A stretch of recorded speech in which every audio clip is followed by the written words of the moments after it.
Things I wish I knew before I had to live them. Um, I was thinking particularly about the fact that we often don't know exactly what's going on around us. I mean, sometimes if we have a powerful personality, we are ignoring what's going around us simply by overwhelming it. But for those of us who don't have that particular problem, um, things can be going on with someone else that we're in relationship with, and we just don't know it. We have no clue. Um, I, I'm a retired Episcopal priest, and so a lot of my samples from life are from mostly pastoral care experiences, because that was sort of the kernel of my ministry. So I had a lot of relationships, and one relationship that I remember particularly well is a single mother who came to the congregation, and I remember her boy, who was about 7 or 8 years old at the time, and he was a bit of a hellion. The problem is that as I got to know her, I found out that she'd been abused by her father and her brother, and maybe even an uncle. And she'd been really maltreated by men in her life, and her husband. And she and her husband were divorced at that point. But because of her abuse, she was unable to give adequate boundaries to her son, and so he was just out of control. And you notice these things when your Sunday school teacher says, "I don't know what I'm going to do with this young child to get him to be part of what's going on," because he takes over or tries. Well, anyway, I sat down a number of times with her, and we got to know each other, and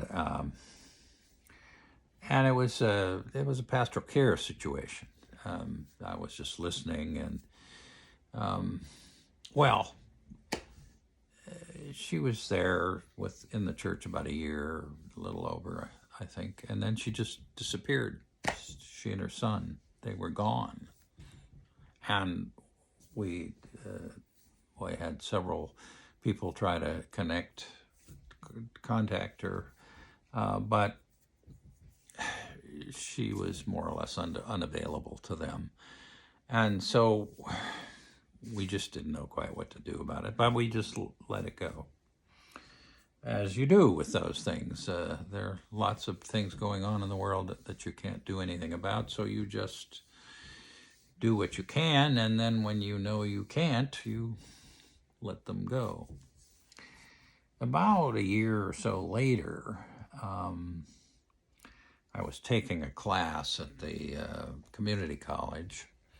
It was a first responder class. I like to have those skills available.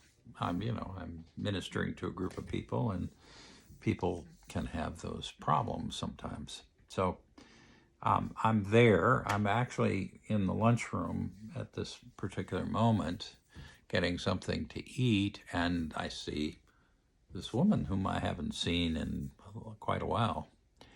And I say hello, and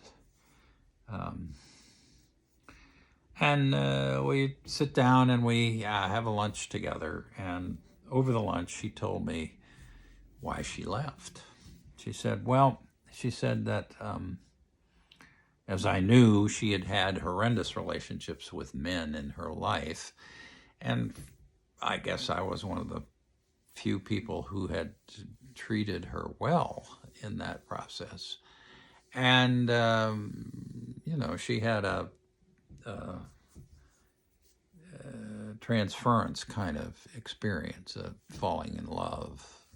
And I mean, she knew I was married and had kids. And so at some point, she just knew she couldn't stand it. So she left.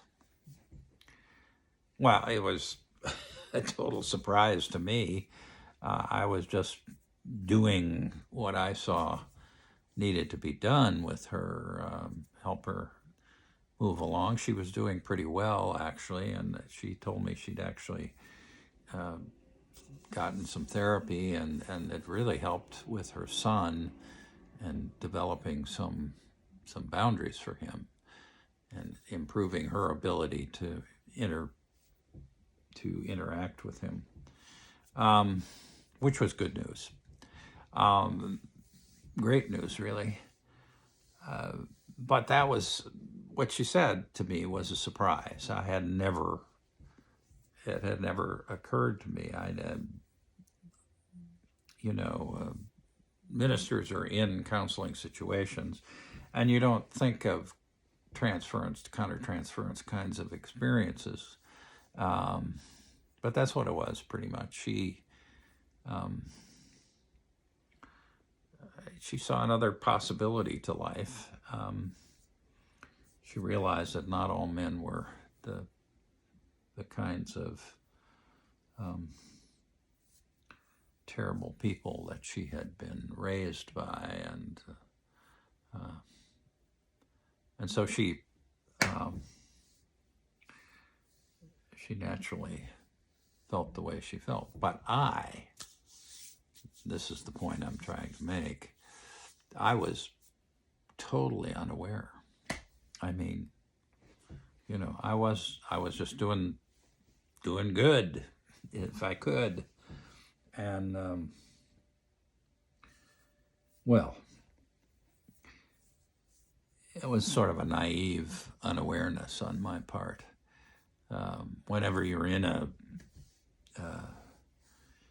sort of semi-counseling situation with someone, you need to be aware of that it's fertile ground for the falling in love kind of thing to happen, and I just was unaware, and I probably kept it. If I was aware, I probably snuffed it out. My own understanding of her attractiveness was sort of repressed, I would say. Anyway, just something. Basically, this is a series of things I wish somebody had told me about. Now, it'll be different for other people, what you don't know. In my case, I was in a sort of a counseling situation without much preparation for that. And so I was unaware at some level of what was happening. But, there's lots of different kinds of unawareness. It doesn't have to be that kind of unawareness. It can be just understanding that people are different and they don't all function the same way. And probably if I had been a little more sensitive to the situation, I don't know what I would have done with the information. See, I wasn't prepared. Anyway, something to think about for yourself.